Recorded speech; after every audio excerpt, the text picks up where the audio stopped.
მიქაუტაძის მორიგი წარმატება, რატომ არ ესმის ბარკოლას კვარაცხელიას ტრანსფერი, ქართული კლასიკო, დვალიშვილის და ომალის პრეს-კონფერენცია და თოფურიას კომენტარი პიმბლეტთან ჩხუბზე. ამ და სხვა საინტერესო სიახლეების მოსმენამდე დაალაიქე ვიდეო და გამოიწერე არხი. ეს არხის განვითარებისთვის ძალიან მნიშვნელოვანია. დავიწყოთ საფრანგეთიდან, სადაც გიორგი მიქაუტაძე კვლავ აგრძელებს გოლების გატანას. ამჯერად საფრანგეთის ლიგა 1-ის 29 ტურში ქართულის ლიონი ოსერს ესტუმრა და 3-1 დაამარცხა. შეხვედრაში ანგარიში ქართულმა 11 მეტრიანის ნიშნულიდან გახსნა. მეორე გოლი გიორგის წამოწყებულ კომბინაციას მოჰყვა. შეხვედრის მიწურულს კი ქართველის საგოლე პასით ლიონის კაპიტანმა ლაკაზეტმაც გაიტანა. ამ მოგებით კი ლიონი ჩემპიონთა ლიგის ზონაშია, თუმცა არა პირდაპირ. ამ ადგილის შენარჩუნების შემთხვევაში ლიონს ჩემპიონთა ლიგაზე მოსახვედრად კვალიფიკაციის გავლა მოუწევს. გამარჯვების შემდეგ ფრანგულ მედიასთან ქართველმა ისაუბრა, მათ შორის იმ ტრავმაზე, რომელიც შეხვედრის მიწურულს მიიღო. ყველაფერი კარგად მიდის. მეოთხე ადგილზე ვართ და ჩემპიონთა ლიგის საგზურისთვის ვებრძვით. ხუთშაბათს ოლდ ტრაფორდზე ძალიან მნიშვნელოვანი შეხვედრა გვაქვს. გუნდში პირველი პენალტისტი ლაკაზეტია, მაგრამ ერთმანეთს შევხედეთ. მე თუ შენ, მან ბურთი მომცა და მადლობა ამისთვის. შემდეგ სიამოვნებით გავუკეთე საგოლე პასი. გუნდში ძალიან კარგი გარემოა. ვცდილობთ ვისიამოვნოთ. თანაგუნდელები გავახაროთ და ასე უნდა გავაგრძელოთ. ბოლოს მხარში მცირე ტრავმა მივიღე, მაგრამ სერიოზული არაფერია. ლიონის შემდეგი მეტოქე ზურიკო დავითაშვილის სენტ-ეტიენია. ამ უკანასკნელმა კი ამავე ტურში ბრესტ უმასპინძლა და უხკოლიანი შეხვედრა ფრედ 3-3 დამთავრდა.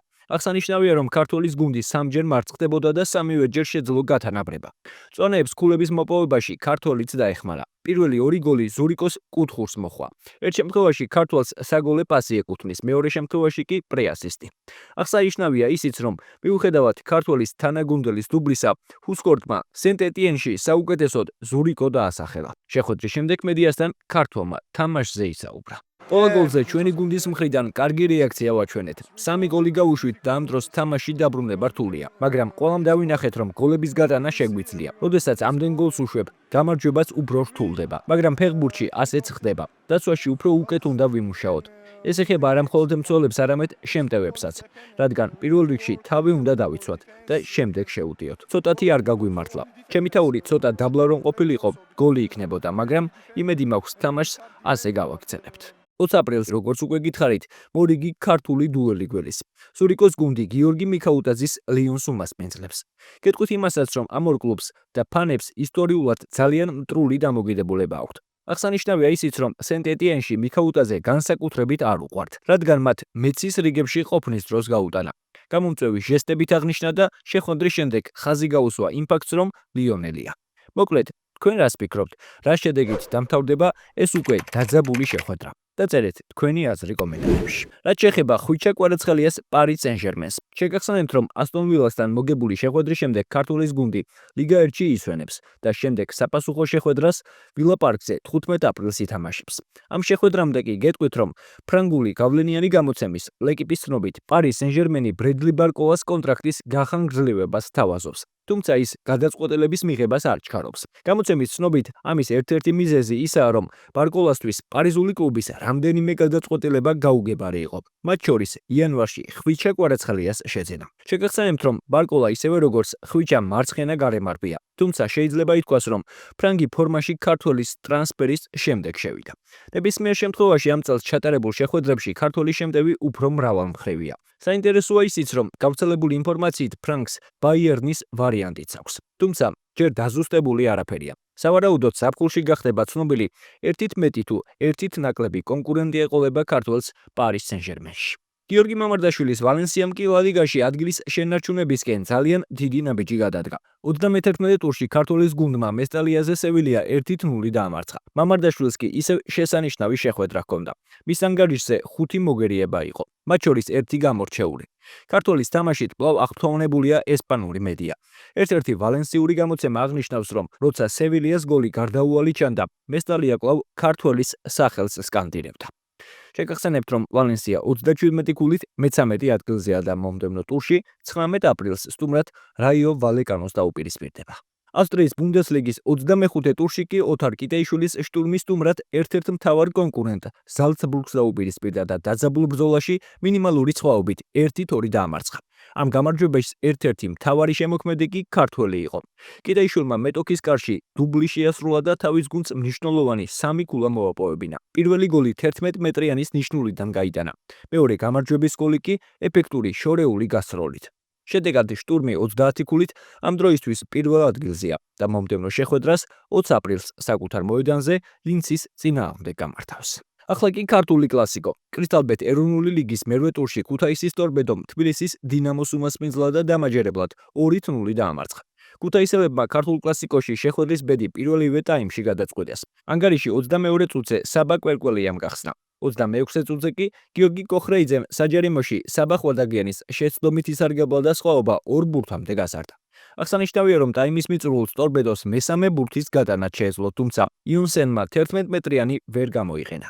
8 ტურის შემდეგ ქუთაისური გუნდი კრისტალბეთ ეროვნული ლიგის სატურნირო ცხრილში 8 ქულით მე-7 ადგილზეა. დინამო კი 11 ქულით მე-4 პოზიციას იკავებს. მომდევნო ტურში დინამო საკუთარ მოედანზე გორის დილას დაუპირისპირდება. ტორპედო კი გარეშე ესტუმრება. ახლა კი UFC და მერაბ დვალიშვილის პირველი რევანში, რომელიც 8 ივნისს შონ ომალისთან შედგება. ქართველისგან განსხვავებით შონ ომალის მერაბთან მარცხის შემდეგ ბრძოლა აღარ ჩაუტარებია და პირდაპირ რევანშის შანსი მიიღო. ამ ბრძოლის პირველი პრესკონფერენცია უკვე შედგა, სადაც დვალიშვილი ომალის თოჯინით და სპეციალური ჩაცმულობით გამოცხადდა. ჟურნალისტებთან ორივე მებრძოლმა ისაუბრა.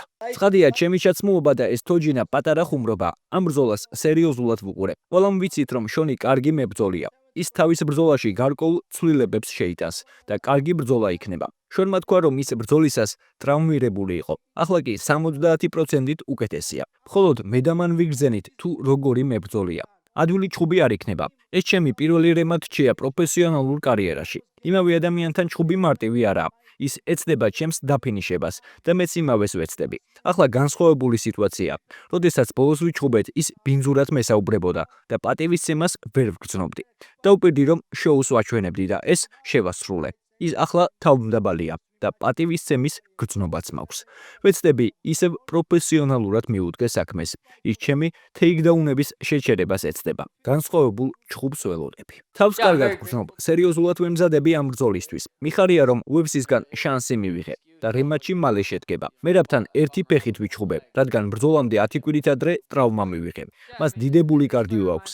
მე წინა ბრძოლის ბოლოს 3 რაუნდიდან 2 მოვიგე და ახლა ძალიან ბევრს მუშაობ ამ დაპირისპირებისთვის. კარგ ბრძოლას გბირდებით, საკუთარი თავის და შესაძლებლობების მჯერა. მერაბის დამარცხებას ვაპირებ. შეგახსენებთ, რომ მერაბ დვალიშვილს UFC-ს კარიერაში ზედიზედ 12 ბრძოლა აქვს მოგებული. მან საჩემპიონო ბრძოლა 10 მოგების შემდეგ მიიღო, რის შემდეგაც შონ ომალი და უმარ ნურმაგომედოვი დაამარცხა.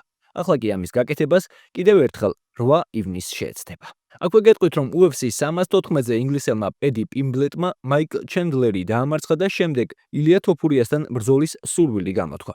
მისი თქმით, ილია ჩენდლერზე უფრო მეტად ჯუჯაა და ზუსტად იგივეს გაუკეთებს, რაც ჩენდლერს. ამ მებრძოლს კი ჩვენმა ჩემპიონმა გასულ კვირას უპასუხა. მათი უთანხმოების მიზეზი გაიხსენა და აღნიშნა, რომ მასთან ბრძოლის სურვილი აქვს. რა მოხდა ჩემსა და პიმბლეტ შორის? საქართველოზე ძალიან მაგარი სისულელე თქვა. ახლა მესმის რუსეთის საქართველოს რატომ ბომბავსო? არასდროს გიცხოვრია ქვეყანაში, რომელიც ომშია ჩართული. მე მიცხოვრია და ვიცი ეს რას ნიშნავს. ამაზე ხუმრობა არ შეიძლება. როგორ უნდა თქვა ასეთი სისულელე? სპორტი სპორტია და ყველა მებრძოლს პატივს ვცემ, მაგრამ არის საზღვრები, რომელთა გადაკვეთაც არ შეიძლება. იმედია მე და პედი ოქტაგონს გავიყოფთ და ყველაფერს მიხვდება. დიახ, მასთან ჩხუბი მინდა. და ახლა ერთი წონით დივიზიონში ვართ. პიმბლეტი პატარა მუწუკია. პედი პატარა მუწუკი პიმბლეტი. წარმოდგენა არ მაქვს რა უნდა ვთქვა. ზოგჯერ საშინლად ჩხუბობს, ზოგჯერ კარგ რაღაცებს აკეთებს. მოდით ვიტყვი, რომ საშუალო დონის მებრძოლია. მიუხედავად იმისა, რომ UFC-ს ოფიციალური განცხადება ჯერ არ გავრცელებია და უცნობია თოფურია ვის დაუპირისპირდება, მაინც რთული წარმოსადგენია ილიას და პედის დაპირისპირება. უფრო რეალური მახაჩევის და ოლივეირას კანდიდატურებია. თუმცა ვნახოთ, იმედია ილიას მეტოქის ზუსტ ვინაობას მალე გავიგებთ. ახლა კი კალათბურთი და გოგა ბითაცის ორლანდო მეჯიკი, რომელიც სტუმრად ატლანტა ჰოუქს დაუპირისპირდა და 12 ქულიანი სხვაობით 17-ით 105 დაამარცხა. ქართველმა ცენტრმა 25 წუთსა და 55 წამში 10 ქულა 6 მოხსნა, 4 შედეგიანი გადაცემა და 1 ბლოკი დააგროვა. ორლანდო მეჯიკს პლეი-ინში თამაში გარანტირებული აქვს. მათი მეტოქე კვლავ ატლანტა ჰოუქსი იქნება. თუმცა მანამდე NBA-ს ბოლოს სათამაშო დღეს 16 აპრილს კვლავ ამ გუნდების დაპირისპირებას ვიხილავთ. შეხვედრა ამჯერად ორლანდოში გაიმართება. NBA-ის რეგულარული სეზონის ბოლოს სათამაშო დღეს სანდრო მამუკელაშვილის სან ანტონიო საკუთარ მოედანზე ტორონტო რეპტორს დაუპირისპირდა და 7 გოლის სხვაობით 125-118 დაამარცხა. ქართველმა 18 წუთსა და 58 წამში 12 გოლა, 4 მოხსნა, 4 პასი და 1 ჩაჭრა დააგროვა. სამწუხაროდ სანდრო მამუკელაშვილის გუნდისთვის 2024-25 წლების სეზონი დამთავრებულია. სან ანტონიო სპურსმა 33 მოგებითა და 48 მარცხით დასავლეთ კონფერენციის სატურნირო ცხელში მე-13 ადგილი დაიკავა და პლეი-ოფის ზონის მიღმა აღმოჩნდა. ბოლოს წარმატებები ვუსურვოთ ქართველ სპორტსმენებს და თუ მოგეწონა ვიდეო დაალაიქე. გამოიწერე არხი და ჩართე ზარის ღილაკი, რომ არ გამოგჩეს შემდგომი სიახლე.